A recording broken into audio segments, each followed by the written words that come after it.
ಪ್ರತಿನಿತ್ಯ ನನ್ನ ಬಳಿ ಬರುವಂತ ಸಂದರ್ಭ ಸಂತೋಷವಾಗಿ ಹಸನ್ಮುಖಿಯಾಗಿ ಬಂದು ನನ್ನ ಪಾದ ಪೂಜೆ ಮಾಡುವ ಸಂತೋಷದಿಂದ ಮಾತನಾಡಿಸುವ ಇದು ಹಾಗಲ್ಲ ಬರುವಾಗಲೇ ದುಃಖಿಸ್ತಾ ಇದ್ವಿ ಮುಖದಲ್ಲಿ ಸುಖ ಎಲ್ಲ ಏನಾಯ್ತು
ನಮ್ಮ ಮಗನಾಗಿರುವಂತ ಮನ್ಮಥನನ್ನ ಸರಿಯಾಗಿ ಗಮನಿಸಿದ್ದೆ ಬೆಳೆದು ಪ್ರಾಯಕ್ಕೆ ಬುದ್ಧನಾಗಿದ್ದಾನೆ ಪ್ರಾಯಕ್ಕೆ ಬಂದಂತ ಆತನೇ ಏನಾಗ್ಬೇಕು ಮದುವೆ ಏನಾಗ್ಬೇಕು ಅದರ ಹೊಣೆಗಾರಿಕೆ ಹೊತ್ತುಕೊಳ್ಳುವುದು ಯಾರು ತಂದೆ ತಾಯಿ ಅಂತ ಹೇಳಿದ್ರೆ ನಾವೇನು ತಂದೆಯಾಗಿ ನೀವು ಅದರ ಬಗ್ಗೆ ಗಮನ ಹರಿಸಿದ್ದೀರಾ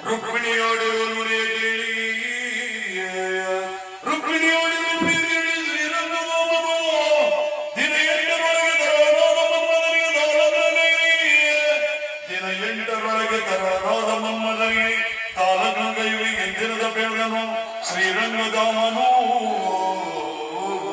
ಈ ವಿಷಯಕವಾಗಿ ಚಿಂತಿಸುವಂತ ಅಗತ್ಯವಿದೆ. ಮಗನ ಭವಿಷ್ಯವಿದೆ ಕುರಿತಾಗಿ ತಂದೆಯಾಗಿ ನಾನು ಆಲೋಚನೆಯನ್ನು ಮಾಡಿದ್ದೇನೆ. ಹಾಗಾಗಿ ದಿನ 8ರೊಳಗೆ ಮಗನ ಅಂತ ಮನ್ಮಥನಿಗೆ ಮದುವೆಯನ್ನು ಮಾಡಿದ ಸಂಪೂರ್ಣ ಹೊಣೆಗಾರಿಕೆ ನಿಮ್ಮಿಂದ ಅಸಾಧ್ಯವಾಯಿತು ಅಂತಾದ್ರೆ ನಿಮ್ಮನ್ನ ಬಿಟ್ಟು ನಾವು ಅಂತಹ ಕಾರ್ಯವನ್ನು ಮಾಡುವುದಕ್ಕೆ ಮುಂದಾಗಬೇಕು.